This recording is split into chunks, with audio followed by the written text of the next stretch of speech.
वो शख्स जो बचपन में तालाब में डूबने ही वाला था, लेकिन एक पादरी ने उसे डूबने से बचा लिया। वो बच्चा पादरी से इतना प्रभावित हुआ कि बड़े होकर पादरी बनकर दूसरों की मदद करना चाहता था। वो शख्स जो बचपन में चित्रकला का बड़ा शौकीन था, वो खुद भी बड़े होकर एक चित्रकार बनना चाहता था। वो शख्स जिसे मीठा खाने का इतना शौक था कि एक बार में ही 1 किलो से भी ज्यादा चॉकलेट खा जाता था।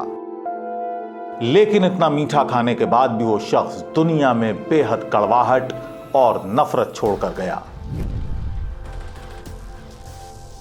हम बात कर रहे हैं नफरती तानाशाह अडोल्फ हिटलर की। इस वीडियो में हम आपको बताएंगे अडोल्फ हिटलर के उन क्रूर और नफरती किस्सों के बारे में जिसके जरिए वो दुनिया का सबसे बड़ा तानाशाह बना।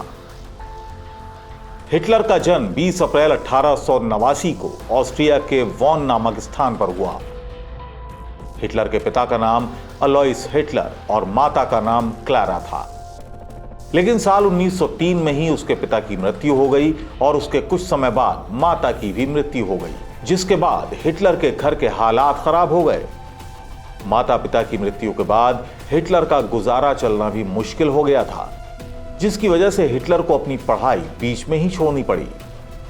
लेकिन खास बात यह है कि कम पढ़ा लिखा होने के बाद भी हिटलर प्रभावशाली वक्ता था। वो अपने भाषणों से लोगों को अपनी तरफ आकर्षित कर लेता था।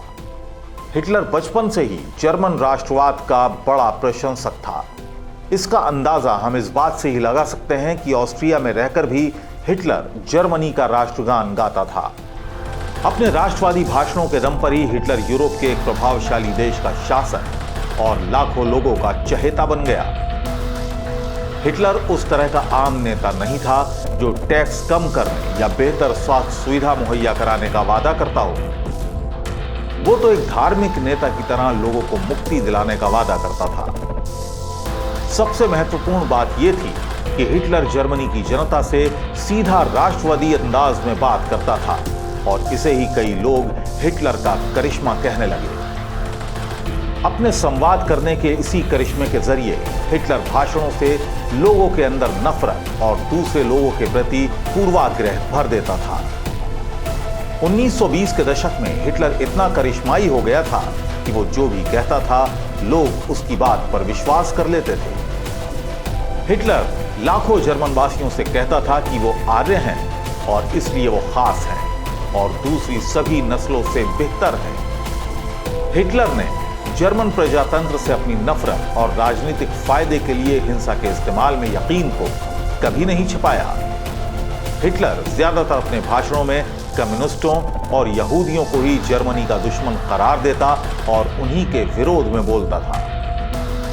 हिटलर अपने राष्ट्रवादी भाषणों में जर्मनी के लोगों से कहता, विश्वास के खिलाफ लड़ना हमेशा ज्ञान के खिलाफ लड़ने से ज्यादा कठिन होता है। हिटलर कहता, सत्य मायने नहीं रखता बल्कि जीत मायने रखती है। हिटलर यह भी कहता था कि निरंतर प्रचार और विज्ञापन के जरिए लोगों को स्वर्ग को भी नरक दिखाया जा सकता है और मनहूस जीवन को स्वर्ग की तरह पेश किया जा सकता है। वो कहता, हत्या और तोड़फोड़ करके दुश्मन को अंदर से डरा दो। हिटलर का यह भी कहना था कि अगर कोई बड़ा झूठ बोलते हो और उसे लगातार बोलते रहते हो तो एक दिन उस झूठ को लोग सच मानने लगेंगे।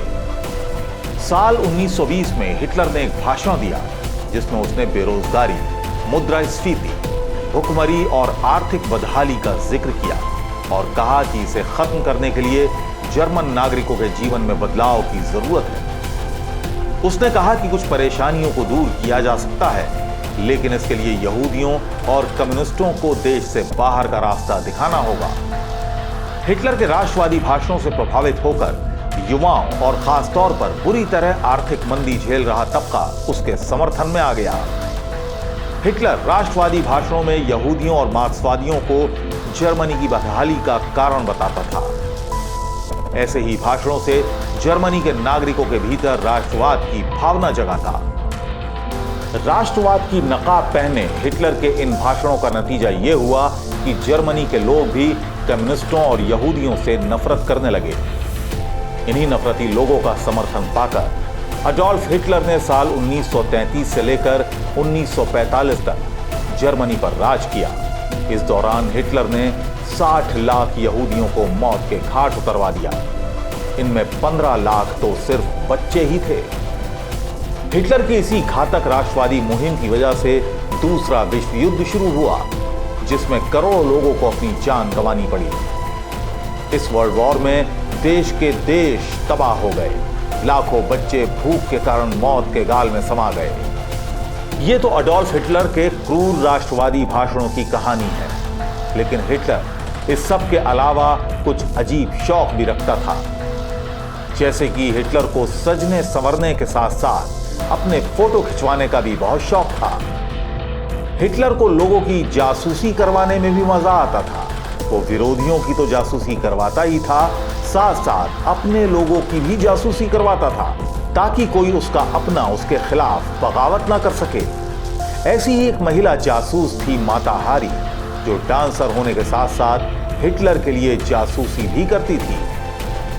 जानकार ये भी मानते हैं कि जिस समय वो यहूदियों और कम्युनिस्टों का नरसंहार करवा रहा था, तो रोजाना अपने अधिकारियों से इस बारे में अपडेट लेता था।